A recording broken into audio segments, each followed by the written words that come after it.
Today's video brought to you by Bakugan HQ 1998. Major thanks for hooking me up with these figures, man. Greetings, programs. Welcome back to ArcNeo Reviews.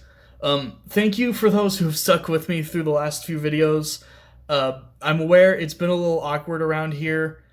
Such is the problem with reviewing a very awkwardly sexualized character from a kid's show, as well as how frustrating it can be looking at something that's like really, really good in a lot of ways, but then the few ways it's bad are like really, really bad.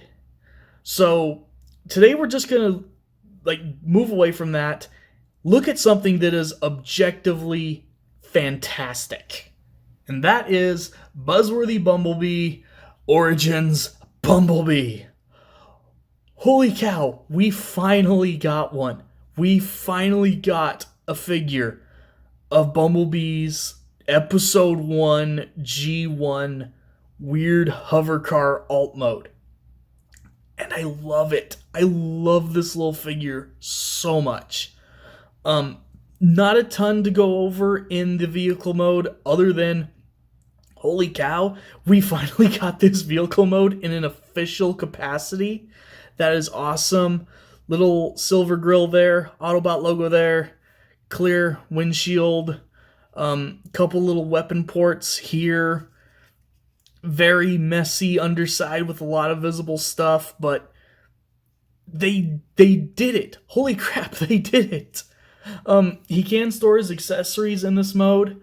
Little blaster just pegs on, obviously, in any of the holes. And then he actually comes with a jetpack as well that we'll look at in more detail later. But that pegs in right there in the middle. It's even got a little bit of a rounded edge right there to help fit in. So if you want, you can leave these on. I don't recommend leaving them on. He does come with some other stuff that we'll look at when we get into his robot mode. So let's go ahead, get him transformed. Alright, and here we have Origin Bumblebee in his robot mode, and this is a pretty nice little figure. I will say, yes, he's got a decent amount of kibble on him, mainly this pretty wide backpack and these extra bits on the sides of his legs. But overall, I do think he's pretty well done. Bring him in closer so you can see. He's got that happy-go-lucky head sculpt that we've been missing in a lot of Bumblebees lately. Like, Bumblebee was the kid of the Autobots, especially in G1. You need him to look happy. This figure, I feel, does it. It's not overly, cute. But this looks like a dude who's just vibing and having a good time. And that's what we need with Bumblebee. So, massive props there. Definitely a little weird that if you notice, this is a Bumblebee that turns into an alien spacecraft. Yet, when he's in his robot mode, here's the hood of a Beetle. And here's his G1 Beetle chest. So that part's definitely weird. I don't know why they made that choice in particular. Overall, though, yeah, I really can't complain. Posability on him is pretty good. Head is on a ball joint, so he can look up, a little down. Not really any wiggle, but get full rotation. Arms, full rotation, outward movement. Past 90-degree bend at the elbow. There is a swivel right there in the bicep. Only wrist articulation you have is folding the hands back down for transformation. Waist swivel, kicks forward, kicks back, does the splits, thigh swivel, not quite 90 degrees at the knee, mainly because of this panel, but I mean, if you really want, you can try to get that panel out of the way and get that extra bit of movement there. So it can be done if for whatever reason it needs to be done. You actually do have like forward and back on the ankle thanks to that double hinge for transformation, as well as a really, really good ankle tilt. So already knocking it out of the park in terms of posability, sculpt, all that. But then you start going through accessories. First off, he's got his little blaster.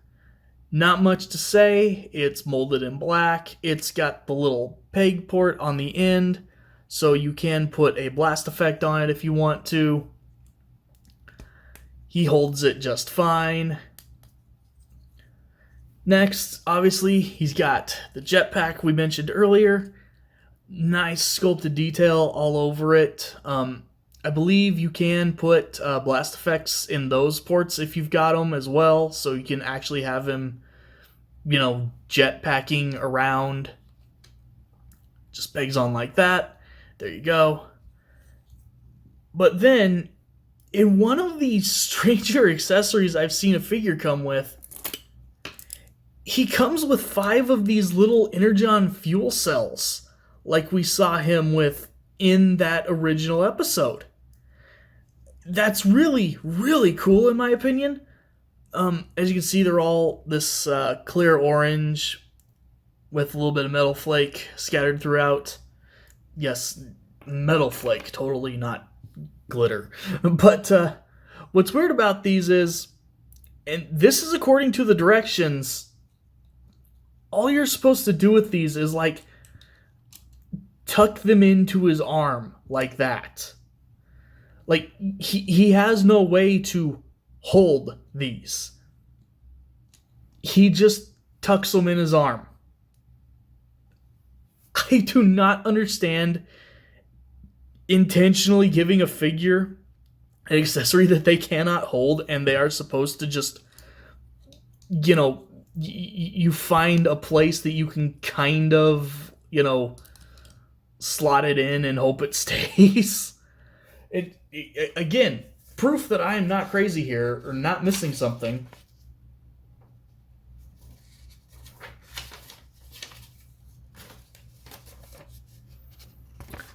Right in the directions itself. Just bend his arms and hope he holds them right there for you. So that's weird. Also, I don't know why the camera doesn't want to focus on that. But yeah. And then jump cut because inexplicably the camera decided to stop recording. Fun stuff there. But also because I know someone will want to know, yes, you can take the jetpack and put it on the other major Bumblebee mold that's out there. So kind of makes up for this, I guess, in some weird pseudo way. Not really, but the cross compatibility it's a pretty neat touch. Overall, though, yeah, if you manage to have a chance at this figure, this is easily one of my favorite figures that I've gotten in quite a while. Is he little? Yes. But he's well engineered. There's no weird parts forming. You get, these things, which we've not actually gotten as an official accessory before.